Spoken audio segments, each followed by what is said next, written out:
Hamilton se qualifie à 17 millièmes de la pole. Ferrari crie au génie, et là, il gêne Piastri dans la fin de son tour. 3 places de pénalité, il part 5e. En course, Ferrari choisit les pneus tendres pour ses deux voitures.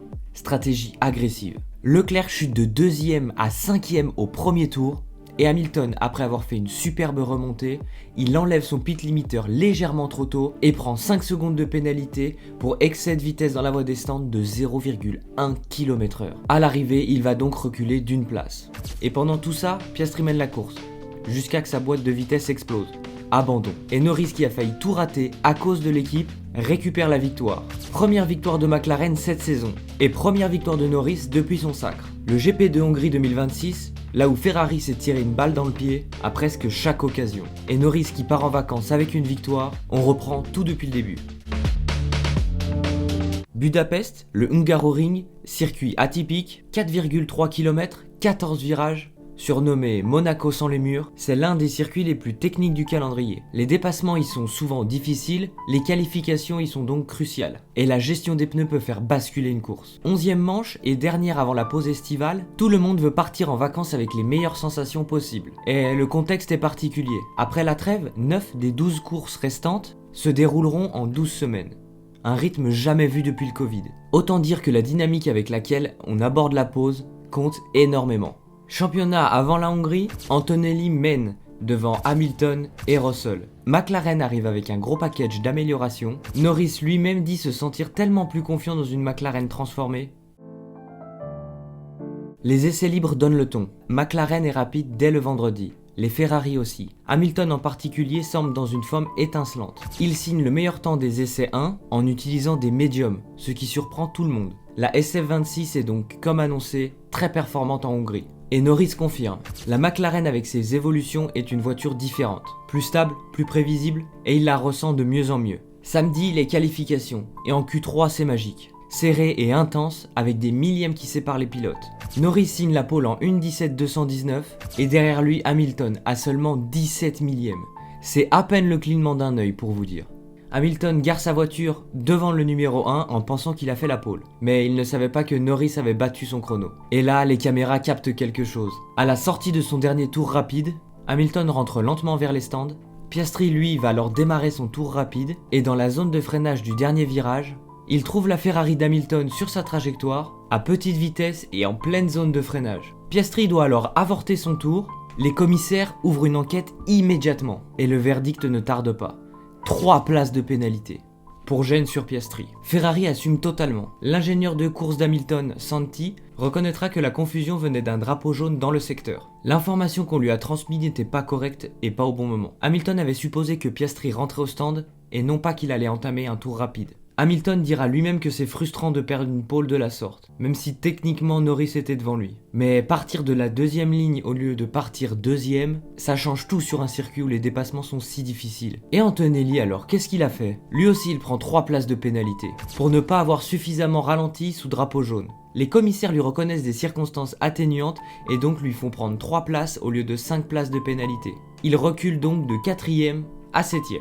La grille de départ finale, on a Lando Norris 1er, Leclerc 2, Piastri 3, Verstappen 4, Hamilton 5, Russell 6, Antonelli 7, Hadjar 8, Lindblad 9 et pour terminer ce top 10, Nico Hülkenberg. Verstappen 6ème en Q3 après un tête à queue sur son dernier tour. La Red Bull reste quand même instable dans ses limites, mais il remonte à la 4ème place avec les pénalités. Dimanche, et avant même le premier virage, Ferrari fait un choix qui va définir toute la course. La grande majorité des pilotes choisissent les pneus médiums. C'est le choix logique, équilibré et qui offre une flexibilité de stratégie. Ferrari, elle, choisit les pneus tendres pour Leclerc et Hamilton. Une stratégie donc ultra agressive. Les tendres vont bien évidemment plus rapides, mais s'usent plus vite. L'idée ? Profiter des premiers tours pour remonter sur un circuit où les dépassements sont difficiles. Vasseur dira après la course avec une honnêteté désarmante « On a fait trop d'erreurs aujourd'hui ». À commencer par les 2 départs. Les feux s'éteignent et le chaos s'installe immédiatement. Piastri explose son départ à la 3ème place, il double Leclerc et prend la pole position, quand Norris fait une erreur au virage 2. Il élargit trop sa trajectoire et offre la première place à Piastri. McLaren est donc à ce moment en tête avec ses 2 voitures, mais Norris est 2ème. Et côté Ferrari, c'est une catastrophe. Leclerc, qui était en deuxième ligne, se fait doubler par Verstappen, il chute à la 5e place. Les tendres lui ont pas donné l'avantage espéré au départ. Hamilton, lui, par contre, va gagner une position. Et Russell, vous avez vu, il est resté scotché à la grille. Problème au départ, il se retrouve 19e à la fin du premier tour. Son week-end est déjà foutu. Et les tours passent, les tendres de Ferrari se dégradent très vite, Leclerc commence à perdre énormément d'adhérence, Hamilton également, il arrive de moins en moins à suivre Verstappen, qui roule lui sur des médiums à un rythme plutôt efficace. La fenêtre stratégique se ferme. L'idée d'utiliser des tendres pour être agressif dès le départ a donc raté. Les deux voitures ont perdu des positions au lieu d'en gagner. Et maintenant elles doivent s'arrêter tôt pour vite changer ses pneus. Leclerc rentre au tour 18, Hamilton le suit, les deux ressortent alors sur des pneus durs. Et ils se retrouvent alors derrière Piastri, Norris et Verstappen. Vasseur résumera la situation brutalement. Depuis le premier virage du premier tour, Ferrari n'a jamais réussi à inverser la tendance. Mais Hamilton ne lâche rien.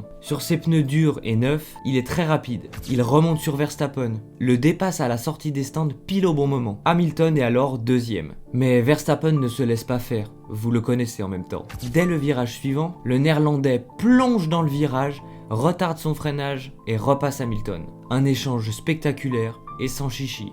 Deux anciens champions du monde qui se respectent mais qui ne se font aucun cadeau. Et Antonelli, derrière lui, il remonte. Parti 7ème à cause des pénalités, il gère brillamment sa course. Il se retrouve dans les points, puis dans le top 5, puis il menace le podium. Une course discrète mais très efficace. Caractéristique du champion qu'il est en train de devenir. Tour 56, Piastri est deuxième. Il a dominé une grande partie de la course, McLaren semble alors parti pour un doublé. Et au virage 3, sa boîte de vitesse se bloque, la McLaren s'immobilise, Piastri abandonne. Sa journée résumée en quelques mots, leader au départ, pénalisé sur le trafic, accroché par Sainz, dépassé stratégiquement par son équipe, puis trahi par la mécanique. Et tout ça dans la même course. À ce moment-là, Virtual Safety Car déployé pour dégager la voiture. Et là, la course se joue en quelques secondes. Norris saisit immédiatement l'opportunité, il rentre au stand. Il va chausser alors des pneus tendres, et il ressort toujours en tête. Hamilton s'arrête aussi, Leclerc aussi, mais Verstappen et Antonelli, eux, restent dehors. Et puis, quand la VSC s'éteint, ils ont gagné 2 positions chacun. Verstappen est deuxième et Antonelli est troisième. Les Ferrari doivent donc repartir de plus loin. Et comme si une pénalité en qualification ne suffisait pas, Hamilton s'en prend une autre en course. Lors de son arrêt sous VSC, dans la précipitation de la bataille pour le podium, il désactive son pit limiteur légèrement trop tôt, une fraction de seconde avant la ligne. Et tout ça pour 0,1 km/h de trop. Il apprend cette nouvelle au tour 69, sa réaction, un chef-d'œuvre. Ils en distribuent des pénalités. 5 secondes de pénalité infligées après la course, il recule d'une position, Vasseur confirme. C'est une erreur de Ferrari, pas une injustice, une erreur. Et pendant tout ce drama, Norris lui, il roule, tranquillement, efficacement et sans erreur. Il a perdu la tête dans les premiers virages suite à une erreur, il a failli être pénalisé par son équipe qui avait donné la priorité à Piastri pour son arrêt.